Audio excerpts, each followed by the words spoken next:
Hello friends, எல்லாரும் எப்படி இருக்கீங்க? நம்ம இன்னைக்கு சேனல்ல ரொம்ப டேஸ்டியான சூப்பரான அட்டகாசமான மேங்கோ ஐஸ் தான் செஞ்சு காமிச்சிருக்கேன். ஐஸ் மோல்ட் இல்லாதவங்க கூட 10 நிமிஷத்துல சட்டுன்னு செய்யலாம். இவ்வளோ ஈஸியான சூப்பரான டேஸ்டியான மேங்கோ ஐஸ் எப்படி செய்யணும்னு பார்க்கலாமா?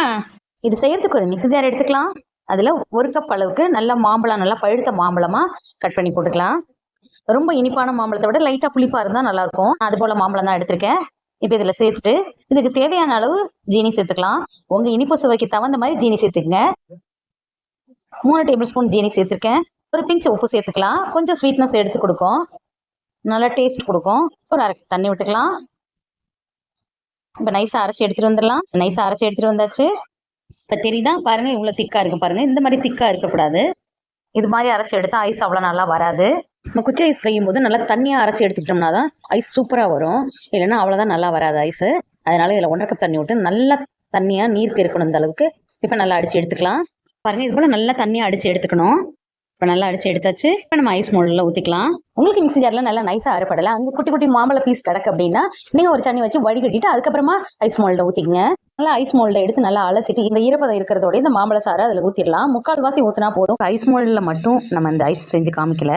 ஐஸ் மோல்டு இல்லாதவங்க டம்ளரில் எப்படி செய்யலாம்னு அதையும் செஞ்சு காமிச்சிருக்கேன். எல்லாருமே ட்ரை பண்ணி பாருங்கள். மூடியெல்லாம் போட்டாச்சு. ஃப்ரீசரில் ஒரு 8 மணி நேரம் வச்சு எடுத்துக்கலாம்.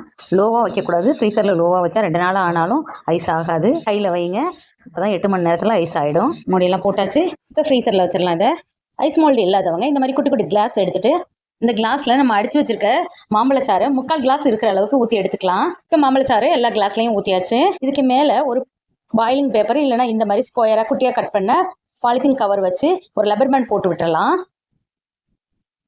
இது போல் போட்டு எடுத்துக்கங்க. இது போல் எல்லா கிளாஸ்லையும் ரெடி பண்ணி எடுத்துக்கங்க. ஸ்பூனை இந்த மாதிரி அழுத்தி விட்டுருங்க நடுப்பகுதியில். இதையும் ஃப்ரீசரில் வச்சுட்டு 8 மணி நேரம் கழிச்சு பார்க்கலாம். இப்போ 8 மணி நேரம் ஆயிடுச்சு. ஐஸ் மோல்டில் வச்சது பாருங்கள், இந்த அளவுக்கு இருக்கணும். நல்லா ஒயிட்டாக எப்படி தெரியுது பாருங்கள். இப்போ ஒரு பெரிய பாத்திரத்தை நிறையா தண்ணி வச்சுட்டு அதில் அப்படியே இந்த ஐஸ் அப்படியே நினச்சி எடுத்துக்கலாம். அளவுக்கு நினச்சா போதும். அப்போ தான் ஐஸ் சீக்கிரமாக நல்லா அழகாக எடுக்க வரும், உடையாமல் முழுசாக சூப்பராக வரும். பாருங்கள் எவ்வளோ சூப்பராக வருதுன்னு பாருங்கள். பார்க்கவே எவ்வளோ சூப்பராக இருக்குது பாருங்கள். ரொம்ப அட்டகாசமாக இருக்கும். டேஸ்ட்டும் ரொம்ப வேற லெவலில் இருக்கும். கொஞ்சம் காசு செலவு பண்ணி அதிகமாக ஐஸ் நிறைய செய்யலாம். நம்ம டம்ளரில் ஊற்றி வச்ச ஐஸ்லாம் எப்படி இருக்குன்னு பார்க்கலாம். பாருங்க, ஃப்ரீசர்லேருந்து எடுத்தாச்சு. லப்பர் பேண்ட் எடுத்துட்டு இந்த பேப்பர்லாம் ரிமூவ் பண்ணி விட்டுறலாம். அழகாக தண்ணியில் நினச்சி எடுத்துக்கலாம். தண்ணியில் நினச்சி எடுத்தால் தான் நல்லா ஈஸியாக வரும் ஐஸு. நீங்கள் நினைக்காம எடுத்தீங்கன்னா அவ்வளோ சீக்கிரம் வராது, குச்சி உருவிட்டு வந்துடும்.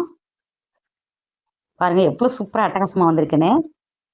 நம்ம டம்ளரில் வச்ச ஐஸும் நீங்கள் இந்த மாதிரி கவர் போடாமல் கூட வைக்கலாம். நல்லா தான் வரும். ஆனால் ஐஸ் எடுக்கும்போது கண்டிப்பாக அதை தண்ணியில் நனைச்சிட்டு எடுங்க. டம்ளரில் செஞ்ச ஐஸும் ரொம்பவே சூப்பர் அட்டகாசமாக வந்திருக்கு. ரொம்ப டேஸ்டியாக இருக்கும். எல்லாருமே ட்ரை பண்ணி பாருங்கள். எல்லாருக்கும் ரொம்பவே பிடிக்கும். மிஸ் பண்ணிடாம எல்லாருமே ட்ரை பண்ணி பார்த்துட்டு எப்படி இருக்குன்னு கமெண்ட் பண்ணுங்கள். தேங்க்ஸ் ஃபார் வாட்சிங்.